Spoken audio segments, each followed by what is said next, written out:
there, this is H. Victoria Hagro Atkerson, and I'm doing another reading from Stones Along the Path, Part 1. Remember, there's Part 2 that's published, and Part 3 will be out next year, so look for this. It's a wonderful love story. You cannot miss the story because it'll warm your heart for many years to come. So I'm going to read a part of the story that is from her son's memoirs, and he talks about his mother and her attitude and how he sees her, which I think is very, very important in the story because we have two parts to the story. We have Jessica's memoirs, and we also have his son's memoirs that coincide, and you see they tell the same story from their point of view. So we switch off from one to the other. So it's a wonderful, wonderful story that you're going to enjoy for many years to come. So I want to read the part when Dexter is older and he's looking back on his past and he's thinking about his mother, and he's talking about his attitude and the differences and some of the conflicts that they have. And this is kind of the basis for his conflict with his mother.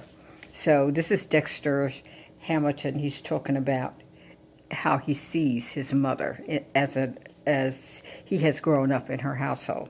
Okay, let's see. Okay, attaining the goals that I established back in college was always to impress one person who meant the most to me in life, my mother, Jessica Hamilton, who, unlike most African-American mothers, never spoiled my younger brother or me. From the very early age, she encouraged us to stand on our own 2 feet. She was strict. Sometimes she appeared cold, very cut and dry, but she was not. I have always known that she was clever and generous, but above all, I always knew that she loved us and that she gave up a lot for us. I knew this from overhearing conversations between my mother and my great-grandmother. As I observed my mother's face without her knowledge, she seemed depressed, but as soon as she saw the faces of her children, she came to life, displaying a bright, warm smile that emanated deep in her heart. My mother could be sweet, affectionate, and funny, but she could change her disposition in a flash. Sometimes she was mean as a rattlesnake, and other times she was funny and as shocking as Whoopi Goldberg could be. The two things my mother and I never agreed on were the value of money and the criteria for measuring success. She never appreciated money the way I did. What was wrong with her? I concluded that she had a missionary complex that prevented her from wanting and enjoying the finer things in life. But I never had that problem.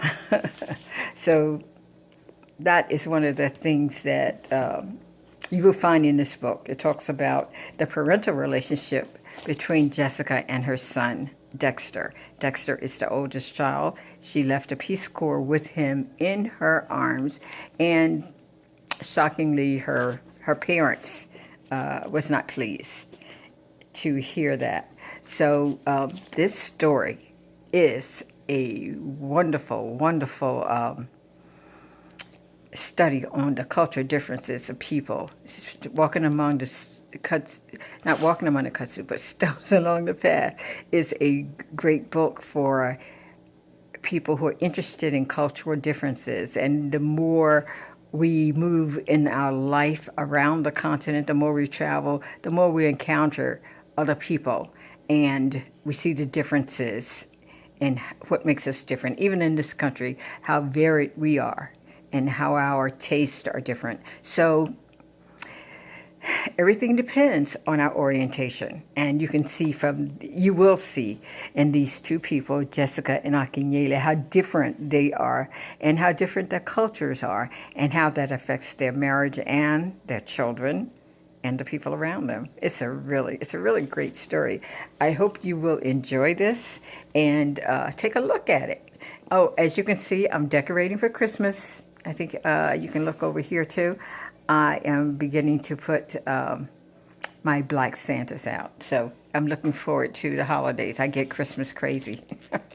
Now, we're going to start looking at this story next. This is Walking Among the Kudzu, and I would like to invite you to take a look at it on Amazon.com or in Barnes and Nobles. Okay, this is a really great story, and we're going to start reading about Walking Among the Kudzu. And the title, Walking Among the Kudzu, I think is indicative of the problems this child has growing up in the South. She was sent south from Chicago by her mother to visit an aunt and uncle, and she found out when she got there that this aunt and uncle were not normal people. They were like very religious, and she rebelled against that system. So we're going to start talking about this. There's some wonderful characters in here, and you don't want to miss them because it's a really terrific story. Very strong story about adolescence, and one that we can always use and compare to our children today. It's really a terrific story. I invite you to look it up. That's Walking Among the Kudzu. For next time, we're going to get into specifics about this book. And it was a joy. It was a real joy to write this, and I think you're going to love it. But as I said, please don't forget to take this one. This is a 3-parter now. 2 are published, 1 is on the way next year. So this is really great. We're getting into some really interesting things. I'm going to talk a bit, I think, a bit about part 2, but I want to get into detail simply because part 2 will reveal a lot of things about the storyline, and I don't want to spoil it for you because you need to read part 1 to appreciate where part 2 is going. But the wonderful thing about part 2 is that we go into the Kalahari and we meet the Bush people, and we learn some of their cultures. We learn about their culture and some of their traditions and the wealth of knowledge that they have. So I think you're going to love this series of Stones Along the Path. It's an amazing journey for a reader. So take a look at it. I think you're going to love it. And in the meantime, try to get this one. Walking Among the Kudzu. It's a really interesting story. Like I said, I have a background in working with adolescent children, girls especially. So this is based on a lot of true things that actually happen to girls, and some of the conflicts that they have. Nice summary on the back, which I'll go into next time, and we'll talk about it. This is really wonderful. So you take care. It's been a joy as usual. And drop me a line on my website, which is www.hvictoriahagroatkerson.com. Do me a favor and like me on this channel, and also subscribe to the channel. That'll guarantee the fact that we'll be around a while. So please do those 2 things for me. Look for my books on Amazon.com and at Barnes and Nobles. And if you go to a store and they don't have my books, please ask them to stock it. That'll help me out a great deal. Thank you so much, and God bless.